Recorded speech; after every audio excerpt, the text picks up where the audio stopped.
Daniel, I'm not happy. I want a divorce. When Lisa said those words, I felt like the ground had shifted beneath me. I was shocked, yes, but not completely blindsided.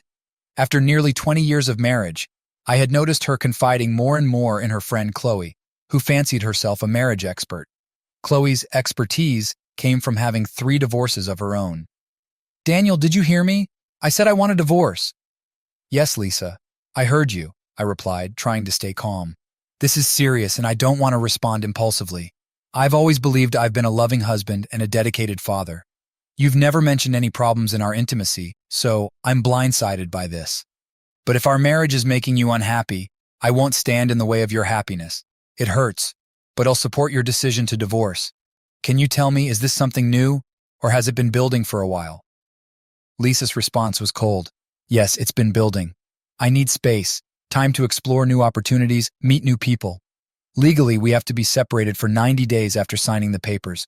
Who knows? I might change my mind and decide not to go through with the divorce. I took a moment to process her words.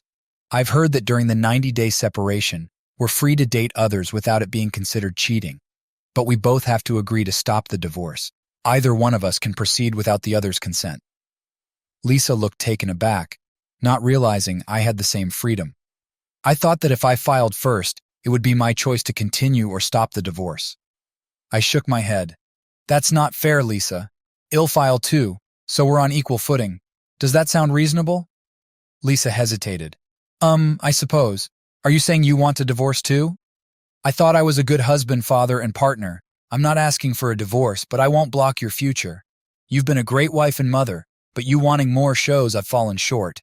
Do you have a lawyer already? No, I haven't gotten the documents yet. I plan to hire Blake Parker. He handled all of Chloe's divorces. Chloe again, I thought. I'll probably ask my cousin Emma to handle my side. I know you don't like her, but she's a tough, kind-hearted lawyer who fights hard for her clients. After a few drinks at the last family gathering, she offered to represent me for free if I ever needed a divorce lawyer. Wow, Lisa muttered. So what now? Let's use the next 2 weeks to prepare. We'll start our separation at the beginning of next month. Why do we need to prepare before the separation? Lisa asked, confusion in her eyes. I explained, the separation is to see what life after divorce might be like, to help us decide if it's what we really want. It should be a trial period for post-divorce life, so we don't end up in a messy situation later. Does that make sense? I guess. I hadn't thought about it that way, Lisa admitted. Let's go to the kitchen, grab a notepad, and list everything we need to do. I'll make some coffee, I suggested, leaving the bed. When Lisa joined me in the kitchen, the coffee was already brewing, and I was jotting down notes. All right, there's a lot to consider. We should start by talking about the kids. What do you mean? Lisa asked, her tone wary. We need to explain what's happening to them, make sure we give them the same message, and reassure them it's not their fault, I said. Lisa looked concerned. Breaking the news to our daughters will be hard. They might not take it well. Do we have to tell them right away? Can't we wait out the 90 days and maybe avoid telling them if things change? I disagreed. We need a plan for their inevitable questions about the separation. I think you should stay in the house during the separation to keep things normal for them. We can still spend time together sometimes. Lisa was skeptical. But what about our social lives? What if one of us wants to go out and the other doesn't? It could lead to resentment. We need to experience post-divorce life properly. How will the kids react if they see us with other people? We'll need to tell our extended family and friends too, to avoid any misunderstandings or rumors about infidelity. It's crucial to be consistent in our message and show our love for them, I insisted. Professional counseling might help, but I believe our daughters are strong enough to adapt. I tried to lighten the mood. Who knows? They might gain more grandparents from our new partners, which means more gifts for special occasions.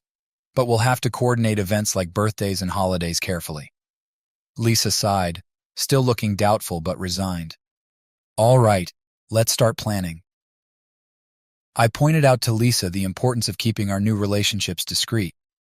I suggested that if either of us started seeing someone else, it would be more appropriate to meet them elsewhere, rather than bringing them home while the other parent was around the kids. We then talked about the financial implications of maintaining 2 separate households, acknowledging that our expenses would increase significantly. I explained that we'd both need to adjust to managing and covering all our expenses independently. I mentioned that we'd have to divide our joint assets evenly, which would mean closing joint accounts and setting up child support arrangements. Understood, Lisa said, looking stunned. There's so much to address before the first day of separation. I'll look into renting an apartment closer to my workplace, I continued. That way, the girls will have a bed when they stay over on the nights I have visitation. Typically, the non-resident parent gets to see the kids every weekend and every other major holiday unless we agree otherwise. Lisa seemed surprised by my preparedness. I thought you'd be dating more frequently, she noted. You and the girls always have so much fun together. I'll stay involved in their lives as much as possible, I assured her. But you'll need to be ready to take on some of the responsibilities I currently handle. Weeknight visits might be tricky because of school commitments. You might also need to help your new partner's children with their activities, just like I would if I met someone. We then discussed logistical challenges like managing belongings in 2 locations and transportation issues, especially if I don't live on the bus route for their school, which could disrupt their routine. This isn't unfolding as Chloe assured, Lisa mused. She said you would relent at the mention of divorce, offering to maintain everything you do for the family while allowing me to date others. I'm losing control of the situation rapidly. I could see she was struggling. I'm stunned, Daniel. I need to get some rest. We'll reconvene tomorrow. I'm going back to bed. Sorry, honey, but I need to jot down a few more things before I turn in. You know how my mind works. The more groundwork we lay now, the easier it will be. Good night. Lisa barely slept that night. She needed to speak to Chloe and update her on my unexpected response. Chloe would know the next steps. This assurance allowed her to eventually drift off. When she woke up, she immediately noticed I wasn't in bed. Oh my God, this fool stayed up all night working on the divorce checklist, she thought. But when she entered the kitchen, I wasn't there. Only a notepad lay on the table. She peered into the guest bedroom and found me sound asleep. Returning to the kitchen, she started making breakfast. As everything cooked, she glanced at the notepad. Under the heading, Liabilities to Change, I had listed tasks like adjusting the mortgage, homeowner's insurance, utilities, car payments, health insurance, and more. This was on top of the banking changes we had discussed the night before. The following page detailed my anticipated expenses related to my stay in the apartment and a projected budget indicating the amount of child support Lisa would need to maintain her and the girls' current lifestyle. The projections indicated a shortfall of several hundred each month. I had also outlined strategies to cut costs, like giving up my frequent visits to Waffle House and Starbucks, a prospect that seemed to amuse her. She added her own expenses to the list, such as her gym membership, participation in a women's group, and dining out more than once a week. I even included some of the children's expenses, detailing fees for extracurricular activities, uniforms, and other essentials. On another page, I listed tasks Lisa would need to handle, including refueling the car, regular maintenance, arranging for a mechanic or plumber when needed, calling for heating and air conditioning repairs, lawn care, car washing, grocery shopping, and so forth. She set the notepad aside, frustrated. Why isn't Daniel behaving as he should and giving me what I want? I need to call Chloe before Daniel wakes up. Lisa dialed Chloe, keeping her voice low. Hello, Chloe, it's Lisa. We have to keep our voices down because Daniel is sleeping nearby. How did it go last night? Chloe's voice conveyed excitement, anticipating a positive update. Instead of asking how he could improve to prevent me from divorcing him, he agreed to the divorce and started listing all the tasks he'd currently handle that I'd have to take on. Daniel intends to rent an apartment and only take care of the girls on weekends. He insists we truly separate and behave as if we're divorced to decide if we want to proceed after 90 days. He doesn't seem genuinely frightened by the prospect of divorce. What should I do? Listen, foolish girl, Chloe snapped. He's trying to manipulate you. He's bluffing. There's no way he'll actually sign any papers. It's a shame he feels the need to enumerate all the small things he does to make you feel more dependent on him than he is on you. Remember, you control the kids and what happens between your legs. Those are the 2 things that will keep him in line. It's all talk on his part. Don't worry. Before long, you and Michael will be enjoying each other, and you'll still have a husband and a home. I hope you're correct and Michael is worth the trouble. Well, Daniel hasn't taken any action yet. I'll remain resolute until I see his next move. Thank you, Chloe. He's getting up. I have to go. Hey, Daniel, would you like some coffee? Lisa asked nervously as I shuffled over to the coffee pot. I mentioned that drinking coffee late at night wasn't wise. I hardly slept last night. Why didn't you join me in bed? Well, I went for a walk, but I didn't trust myself, I admitted. What do you mean, sweetheart? She asked, confused. I saw you sleeping undressed and I became quite aroused. You're still the most beautiful woman I know. But I'm hesitant. I fear that if we were to make love, it would only be out of pity to alleviate my pain over the divorce proposal. I wasn't sure I could resist. Darling, we're still married. I belong to you and no one else, at least until we separate. Can't we act like husband and wife until then? I'm afraid not. I'm more convinced than ever that we need to start acting like we're separated immediately, even though the official split won't start until the first of the month. When you said you were unhappy, it essentially began then. It'll be difficult for me, but I genuinely want to see you happy, even if I no longer play a significant role in your life. Lisa tried to reassure me. Our separation doesn't necessarily mean we have to pursue a divorce. Just relax and give me some time to discover myself. I'm confident we can remain married and maybe even strengthen our bond. I expressed my doubt. I'll take the day off to handle the division of our affairs. Billy will oversee the maintenance crews today. We need to sort out our finances and accounts as soon as possible. Don't be late for work. I'll prepare breakfast for the children and take them to school. Later, at the office, Michael, a charming colleague, came by to flirt with Lisa. She felt anxious but agreed to discuss enjoying music together at a later time. Her thoughts shifted from our separation to memories of her carnal moments with Michael in the elevator. When Lisa returned home from work, she noticed signs that I had been there during the day. This sight brought her some relief, and she felt emotionally prepared to confront the financial matters we had discussed. It seemed like she was thinking, I have 90 days to explore. Well, remain married, and then I'll try to figure out how to engage in a relationship with Michael without getting caught. Sitting at the kitchen table, she reviewed her notebook once more. I had added a few more items to the list. She also noticed a new list titled, Possible Women for Today. It consisted of 2 columns, women who had already expressed interest and women I'd like to know if they are interested. The names in the first column startled her, especially when she saw her sister Sarah's name. Lisa immediately dialed Sarah's number. Hello, Dare, Sarah answered. How are you? How dare you attempt to steal my husband? Lisa yelled. Hey, slow down, girl. What's this about? Sarah asked, confused. Daniel made a list of women who told him they wanted to date him, and your name is on it. I'm not sure about the list, but I once mentioned to him after I had a bit too much to drink that if he ever wised up and left your foolish, unappreciative self, I'd be interested in taking your place.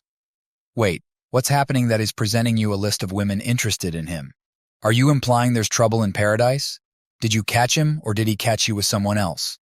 That's beside the point. I simply informed him that I needed some space, some time to myself to explore new relationships.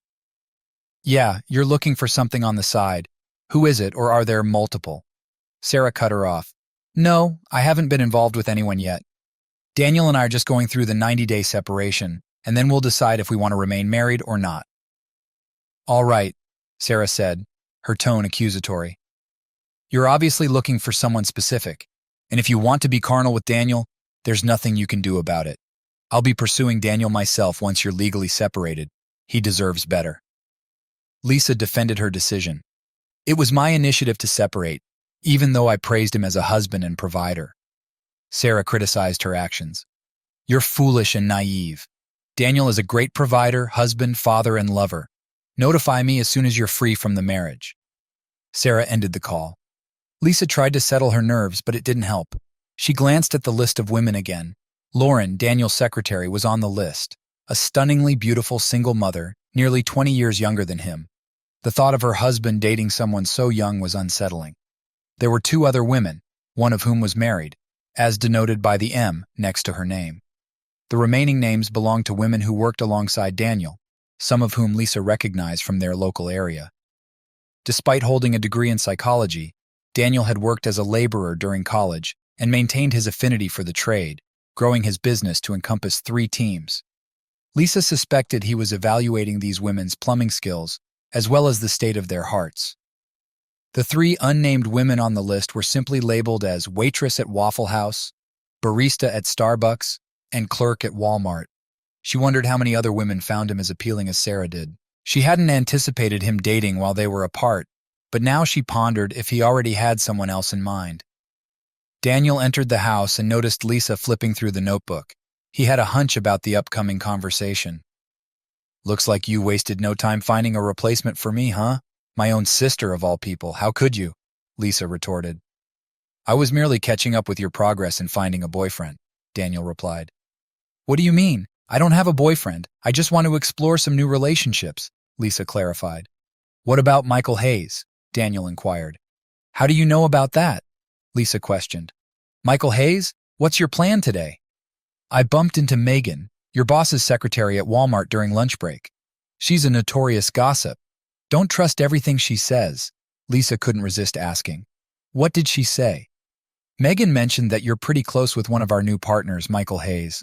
Apparently he visits your office often, and you two have lunch together every day.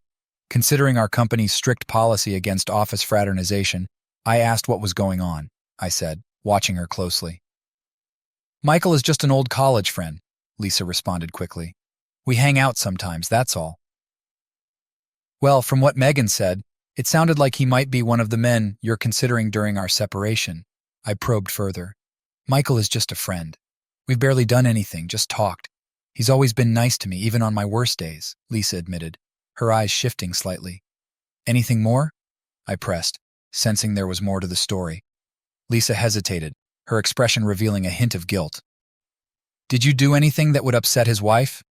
I continued. "Wife? He's not married. Who told you that?" she exclaimed. "I found out on his Facebook page," I replied.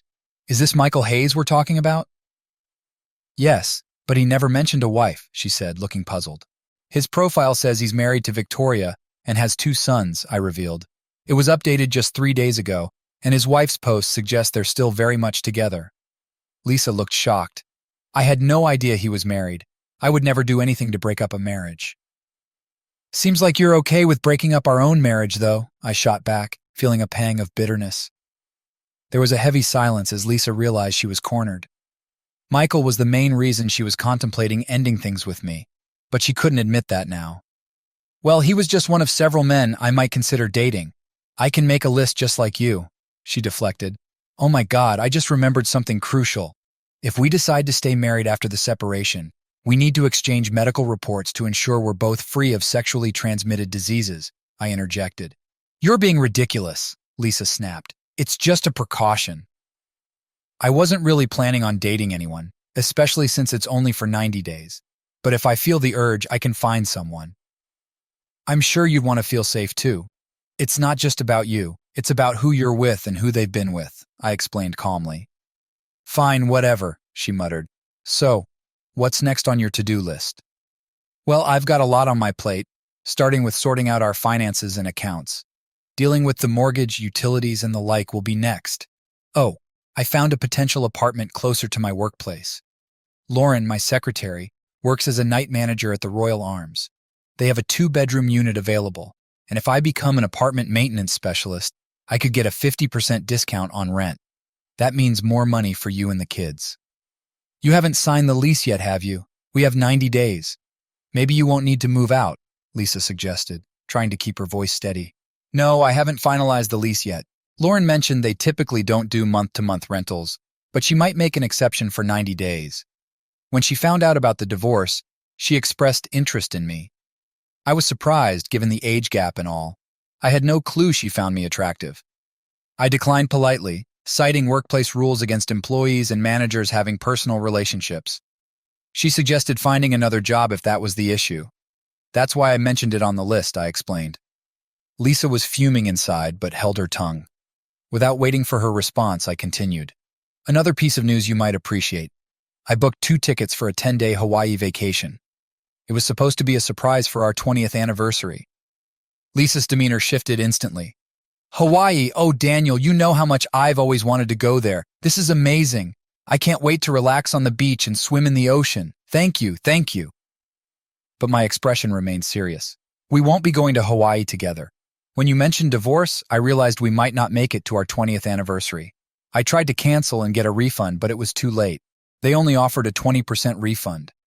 I realized the trip to Hawaii is more your dream than mine. So I had them change the tickets for you and a guest. It could be a great start to your new relationship if you offer your new man an all-expenses-paid trip to Hawaii. But Daniel, I wanted to go to Hawaii with you. We could postpone the separation. In fact, I'm considering calling off the whole thing. Now that I've had time to reflect, I'm not as unhappy as I thought, Lisa pleaded. I'm sorry. I've thought about this a lot. I don't believe I could be content knowing the possibility of divorce hangs over us. Even if you retract the divorce now, you can't erase what you said, and I can't erase the images in my mind of what you and Michael might have done. I'll likely proceed with the divorce regardless of your decision, though I can't fathom life without you and being only a part-time father to my girls. With that, I retreated to the guest bedroom upstairs. Lisa was devastated and knew only one person to turn to, Chloe. She called her immediately. Hello, Lisa, what's wrong? Chloe, everything has gone wrong. Daniel found an apartment, and his secretary is already flirting with him. Even my sister wants to date him. The worst part is, he had tickets to Hawaii for our anniversary and gave them to me to use, but he won't go. He said I could use them to take my new boyfriend. What do I do now? Chloe let out a chuckle. What's the problem? You and Michael can have a blast in the sun, fun, adventure, and some amazing lovemaking. No, I found out Michael is married, and his wife and kids are moving here soon. I can't go to Hawaii with him. I want to go with Daniel. Hold on a second, Chloe interjected. I think I just realized what's going on. Wow, Daniel is more cunning than I gave him credit for. He claims he booked the trip ages ago, but it was just a ploy to manipulate you into feeling guilty and stopping the divorce proceedings. Don't worry, with your looks and charm, you'll find boyfriends as good as, if not better than Michael in no time, all while keeping your marriage and family intact. Oh my goodness, I never imagined he could be so deceitful. Hell, pay for this. Thank you, Chloe. I was on the verge of giving up, but now I'm more determined than ever. He's going to regret this dearly. Let's chat later. When I came downstairs with a small suitcase, Lisa glared at me. So you're trying to make it look like you're already moving out? No worries. Goodbye, and good riddance. Actually, I was just taking a few things to the apartment to avoid carrying too much at once and startling the girls. Lauren mentioned I could move some stuff in before the 1st since the apartment is empty anyway, I explained. Your attitude seems different from earlier. Let me guess, you were talking to your marriage guru Chloe again. She's quite the expert at divorce, isn't she? Don't try to provoke me by insulting Chloe. She's on my side. She saw right through your Hawaii ticket scheme. You fabricated that tale just to coerce me into giving up everything. Nice try, but I still want a divorce and can't wait to finalize it. There are plenty of guys out there who desire me and are willing to meet my needs, Lisa snapped. You're absolutely right, especially about the attention you'll get from other guys. I have no doubt you'll have numerous offers once they realize you're available. I've always considered myself incredibly fortunate to have such a stunning woman like you, a fantastic partner in raising our children, and until recently, a faithful wife and lover. You're wrong about the Hawaii trip, and I can prove it. Just give Helen James at Flirted Travel Agency a call. He'll dial her now. I pulled out my phone and dialed. Hi, Helen. It's Daniel Morgan. My wife is on speakerphone so you can fill her in on the details about the trip. She has a few questions. Of course, Daniel, Helen responded. I'm really sorry you won't be able to go. It seems like you were genuinely looking forward to surprising your wife and enjoying your vacation. What specifics do you need, Mrs. Morgan? Lisa demanded. Could you please outline exactly what's included in this trip? Certainly. This is our 10-day excursion spanning 2 islands. It covers accommodations at our top-rated hotels, meals, transportation, hula lessons, luau dinners, traditional tiki performances, opportunities for surfing, swimming, and dancing, all set in a romantic atmosphere.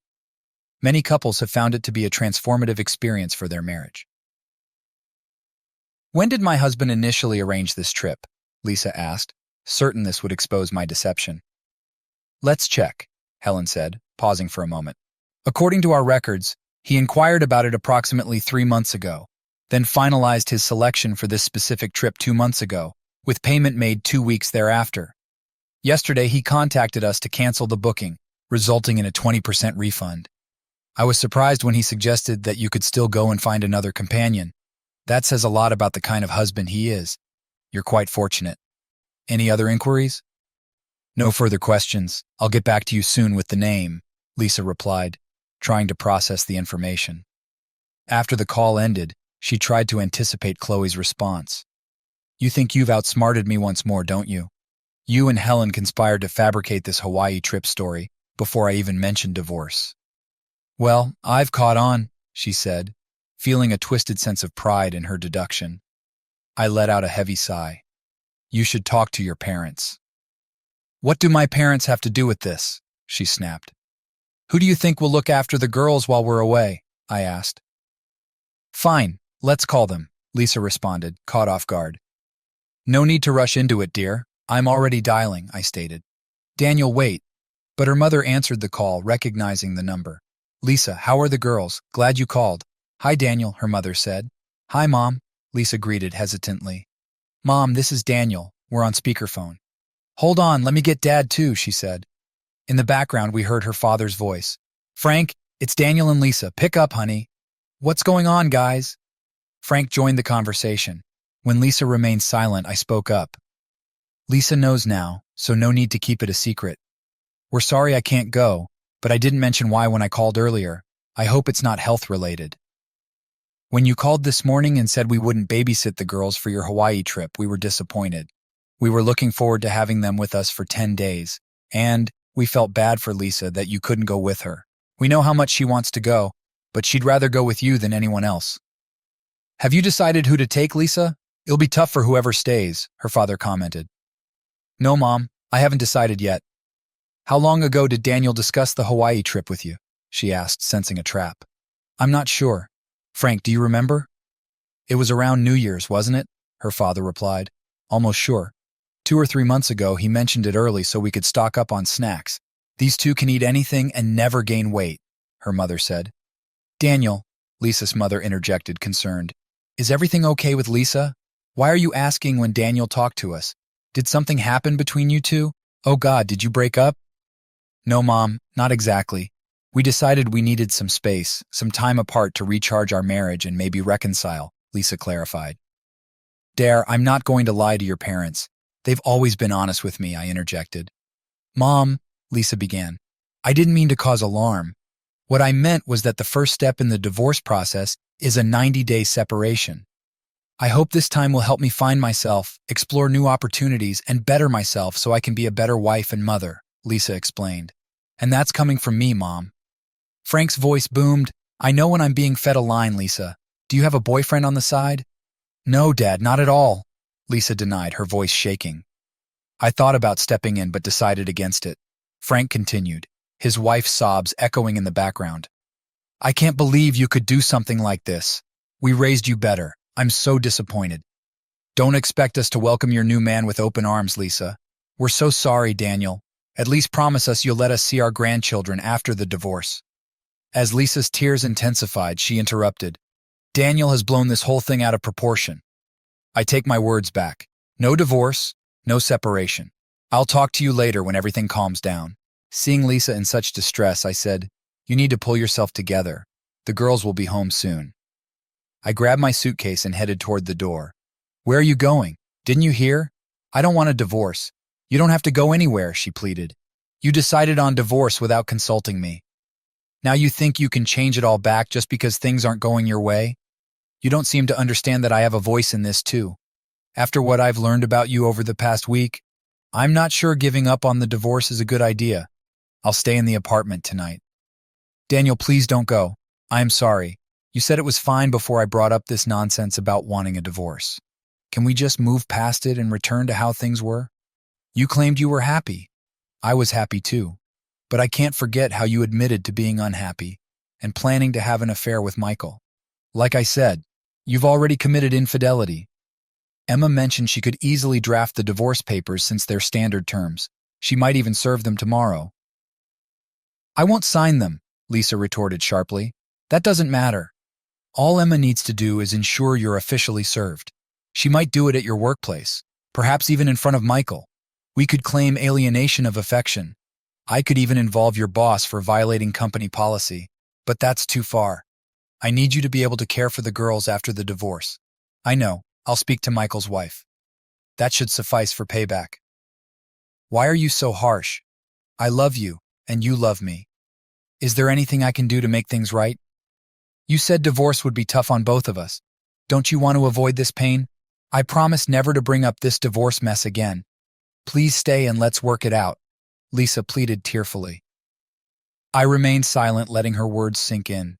Lisa felt a glimmer of hope. I pledge to be the best wife in the world. I won't look at another man. I've given you nearly 20 years of a strong marriage, 2 wonderful children, and supported your business, even when it meant you came home late and dirty. I'm so proud of your success. Everyone makes mistakes. Please give me one more chance. Please, she implored. Finally, I responded, here's what we'll do. I'll take my suitcase and sleeping bag to the apartment tonight. I want you to write down a few things. Your words and actions have hurt me deeply. If your responses meet my expectations, I'll consider calling off or at least delaying the divorce. You'll return by 7. Maybe send the kids to your parents or friends so we can speak freely. Yes, thank you. What should I write? She asked eagerly. First, I expect an apology for starting this whole situation. Not just an apology, beg for my forgiveness. Second, instruct Michael to stop contacting you. If he doesn't comply, warn him that I can take legal action against him and your company. Third, list all the reasons why I should consider staying married to you. Finally, call Chloe and tell her you never want to speak to her again. This is non-negotiable. If I ever hear about Chloe's input again, I will leave immediately. Do you understand? Yes, dear, I understand. I'll do everything and be ready by 7. Good. See you at 7. I grabbed my suitcase and left. Lisa focused on the final task, mentally rehearsing her words to Chloe. She dialed Chloe and said, listening to you is my worst mistake. Because of you, I nearly lost everything dear to me. Do not contact me via call, text, email, or even think of me. If our paths cross in public, steer clear, or I won't be responsible for my actions. Feeling a surprising sense of relief after confronting Chloe, Lisa dialed Michael and relayed my instructions. She recounted his desperate plea to meet one last time, but she shut him down, resorting to insults and accusations of her being inadequate. She warned him that she would involve his wife if he continued causing trouble. To her surprise, listing reasons why I should stay married turned out to be the easiest task. Liberated from desiring more than what she had with me, Lisa reflected on the joys we shared. She compiled an entire list, hopeful that it would impress me.